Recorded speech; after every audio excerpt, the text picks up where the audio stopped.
പട്ടികജാതി വികസന വകുപ്പിന് കീഴിൽ പോത്തൻകോട് ഗ്രാമപഞ്ചായത്തിൽ ആരംഭിക്കുന്ന തോന്നയ്ക്കൽ മോഡൽ റെസിഡൻഷ്യൽ വിദ്യാലയത്തിന്റെയും നൈപുണ്യ പരിശീലന കേന്ദ്രത്തിന്റെയും ഉദ്ഘാടനം പട്ടികജാതി പട്ടികവർഗ വികസന വകുപ്പ് മന്ത്രി കെ രാധാകൃഷ്ണൻ നിർവഹിച്ചു. പട്ടികജാതി പട്ടികവർഗ വിഭാഗം വിദ്യാർത്ഥികളുടെ നൈപുണ്യ വികസനത്തിന് നൂതന സാങ്കേതിക വിദ്യകൾ ഉൾപ്പെടെയുള്ള വിഷയങ്ങൾ പരിശീലിപ്പിക്കുന്ന കേന്ദ്രമായിട്ടാകും മോഡൽ സ്കൂൾ ആദ്യം പ്രവർത്തിക്കുകയെന്ന് മന്ത്രി പറഞ്ഞു. ആദ്യഘട്ടത്തിൽ ഏവിയേഷൻ കോഴ്സ് ആരംഭിക്കും. വിദ്യാർത്ഥികൾക്ക് അവർ ആഗ്രഹിക്കുന്ന പഠന സാഹചര്യം ഒരുക്കാനാണ് മോഡൽ സ്കൂളുകൾ സ്ഥാപിക്കുന്നത്. 33 മോഡൽ റെസിഡൻഷ്യൽ സ്കൂളുകളാണ് സംസ്ഥാനത്തുള്ളത്. ഈ സ്കൂളുകളെല്ലാം വാർഷിക പരീക്ഷകളിൽ മികച്ച വിജയം കാഴ്ചവെക്കുന്നത് അഭിമാനകരമാണെന്നും മന്ത്രി പറഞ്ഞു. ഭക്ഷ്യ പൊതുവിതരണ വകുപ്പ് മന്ത്രി GR അനിൽ അധ്യക്ഷത വഹിച്ചു. 7.5 കൊല്ലം കൊണ്ട് നമ്മുടെ സാമൂഹ്യക്ഷേമ പെൻഷൻ മേടിക്കുന്ന ആളുകൾക്ക് 59,400 കോടി രൂപയാണ് കൊടുത്തത്. 7.5 വർഷക്കാലം കൊണ്ട് 59,400 കോടി രൂപയാണ് കൊടുത്തത്. ഇനിയും കൂടുതൽ കൊടുക്കണം എന്നാണ് നമ്മുടെ ആഗ്രഹം. പക്ഷേ വേണ്ടേ, കലത്തിലുണ്ടെങ്കിലല്ലേ വിളമ്പി കൊടുക്കാൻ പറ്റുള്ളൂ എന്ന് പറഞ്ഞ പോലെയാണ്. നേരത്തെ 5 കൊല്ലം കൊണ്ട് 9,011 കോടി രൂപ കൊടുത്ത സ്ഥാനത്താണ് 7.5 വർഷക്കാലം കൊണ്ട് 59,400 കോടി രൂപ കൊടുത്തിരിക്കുന്നത്. അപ്പം സാമൂഹ്യക്ഷേമ മേഖലയിൽ എല്ലാം നമ്മൾ ചെയ്യുന്നുണ്ട്.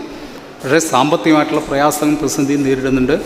അതുകൂടി മനസ്സിലാക്കാൻ വേണ്ടി നമുക്ക് കഴിയണം എന്നുകൂടി സൂചിപ്പിച്ചുകൊണ്ട് നമ്മുടെ ഇവിടെ ഏവിയേഷൻ കോഴ്സുകൾ അതിൻ്റെ അവരുമായിട്ട് എഗ്രിമെൻറ്റ് വെച്ചിട്ടുണ്ട് അല്ലേ, നമ്മളൊരു ഏവിയേഷൻ്റെ ആളുകളായിട്ട്. അപ്പോൾ അവിടെ 150 കുട്ടികൾ SCയും 150 കുട്ടികൾ STയും 300 കുട്ടികളിവിടെ ആദ്യം കോഴ്സിന് ചേരും. സൈമൾട്ടേനിയസ്ലി നമ്മൾ സ്കൂളും തുടങ്ങും. ഇവിടെ ഈ വിദഗ്ധമായിട്ടുള്ള പരിശീലനങ്ങൾ കൊടുക്കുന്ന ഒരു കേന്ദ്രമായി തോന്നയ്ക്കൽ എന്നുള്ളത് നല്ല ഒരു പരിശീലന കേന്ദ്രം കൂടിയായി മാറണം. അതിനുവേണ്ടി എല്ലാവരും സഹകരിക്കണം എന്നുകൂടി പറഞ്ഞുകൊണ്ട് നിങ്ങൾക്ക് എല്ലാവർക്കും നന്മകൾ നേർന്നുകൊണ്ട് ഞാൻ ചെറിയ വാക്കിൽ നിർത്തുന്നു. നന്ദി. പോത്തൻകോട് പഞ്ചായത്തിലെ ഏറ്റവും വലിയ സ്ഥാപനങ്ങളിലൊന്നാണ് നാടിന് സമർപ്പിച്ചതെന്ന് മന്ത്രി പറഞ്ഞു. പരിശീലന കേന്ദ്രം പോത്തൻകോട് പഞ്ചായത്തിലും സമീപ പഞ്ചായത്തിലുമുള്ള നിരവധി വിദ്യാർത്ഥികൾക്ക് തൊഴിൽ ലഭ്യമാകുന്നതിന് സഹായകരമാകുമെന്നും മന്ത്രി പറഞ്ഞു. പട്ടികജാതി വിഭാഗത്തിൽ നിന്നുള്ള 150 കുട്ടികളും പട്ടികവർഗ വിഭാഗത്തിൽപ്പെട്ട 150 കുട്ടികളും ഉൾപ്പെടെ 300 കുട്ടികൾക്കാണ് ആദ്യം പ്രവേശനം ലഭിക്കുക.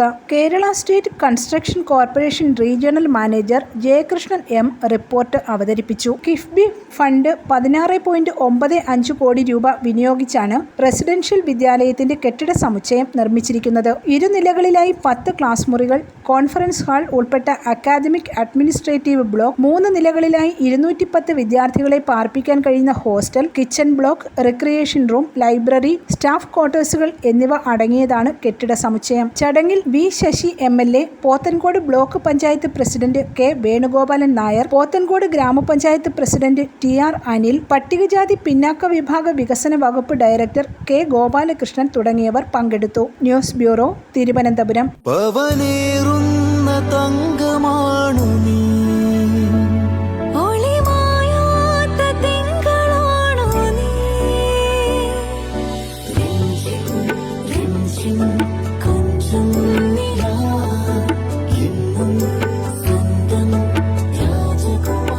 Be a Rajakumari Gold and Diamonds, the trust of Travancore. Rajakumari.